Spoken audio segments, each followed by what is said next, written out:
When you hear the word genius, what's the first thing that pops into your head? I bet you're picturing someone who's always talking, always has the perfect answer, just obviously brilliant, right? But what if the real signs of high intelligence are way quieter, more subtle, and honestly often completely misunderstood? We're going to dive into what those signs really are. So let's just ask it straight up. What does a highly intelligent mind actually look like day to day? Well, a ton of research in psychology suggests it's probably not what we've seen in movies. Not at all. Okay, so check this out, because this is where it gets really interesting. On the left, you've got the stereotype. It's all about performance, right? Showing off what you know, talking constantly. But the reality, according to cognitive psychologists, is way more internal. It's about quietly watching, always asking questions, and being totally comfortable just being alone. And that really gets to the heart of what we're talking about here. See, intelligence isn't about having a huge library of facts memorized in your head. It's more like an operating system. It's about how your brain processes information, how it looks for patterns, and how it builds its own map of the world. And that unique processing style, it shows up as very specific, everyday habits. So let's start with one of the most misunderstood habits of them all, the need to be alone.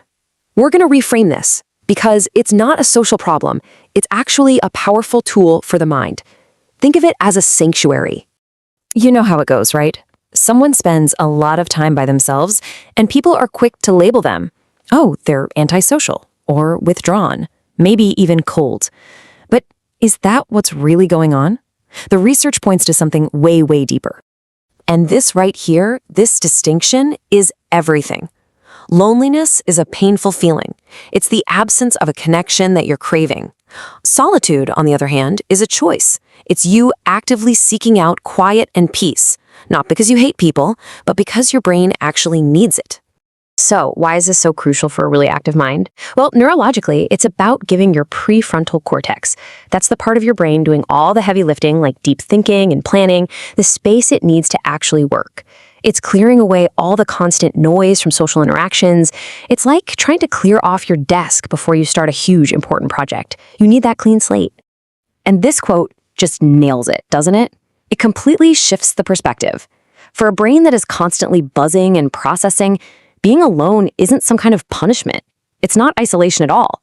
It's a sanctuary, a safe place where thoughts can finally connect and new ideas can take shape. Okay, so we've got the sanctuary, but what's happening inside that sanctuary? Well, that brings us to the next key habit, which builds right on top of the first.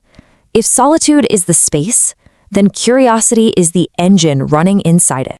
You see, a highly intelligent brain is, at its core, a pattern-seeking machine. It just can't help itself. It's constantly asking why, and not just about huge philosophical things. It's about everything. Why does this system work this way? Why did that person say that? This isn't about being skeptical. It's the brain's natural, unstoppable drive to understand how everything actually works underneath the surface. And here's something that sounds kind of backward at first. You think being super smart means having all the answers, but it's actually the opposite. The more you learn, the more you realize just how much you don't know. So a true sign of intelligence isn't knowing everything. It's having the humility to say, you know what? I don't know, because that's the real starting point for any discovery. And this is the Dunning-Kruger effect in action. It's fascinating. People with very little knowledge about something often have super high confidence. They literally don't know what they don't know. But as you can see, as their knowledge grows, their perceived confidence often takes a nosedive. Why? Because they're finally aware of how complex the topic really is.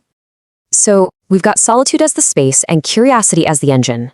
Let's put them together and see what kind of mindset that creates. It's something we can call an analyst's mindset. We've all heard this one, right?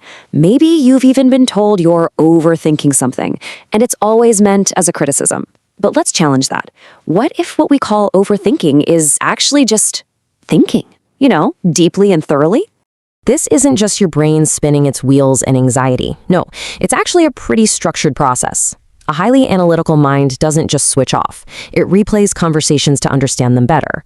Then it explores this whole web of different possibilities. And finally, it builds and tests different mental models to see the situation from every possible angle. It's constructive analysis. And what powers this whole analytical process? It's a really important trait called cognitive flexibility.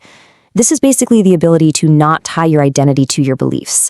You treat your ideas like hypotheses, like flexible models of the world. And when better evidence comes along, you don't fight it, you just update the model. Changing your mind isn't a sign of weakness, it's a sign of intelligence in action. And you see this mindset pop up in all these other interesting little ways too, like watching people and situations carefully before jumping in, or having a really complex sense of humor that connects weird ideas.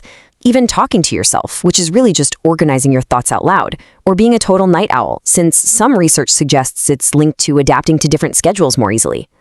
Okay, let's pull all of these threads together now. We've talked about solitude, curiosity, deep analysis. What's the common theme here? What's it all for? Well, it's all part of a constant search for meaning. The key thing to remember is that these habits, they aren't just a random collection of personality quirks or flaws. They are the visible signs of a brain that is working overtime, constantly trying to build a coherent map of a ridiculously complex world. And honestly, this quote from the source material just sums up the entire idea perfectly. At the end of the day, intelligence isn't about already having the answer.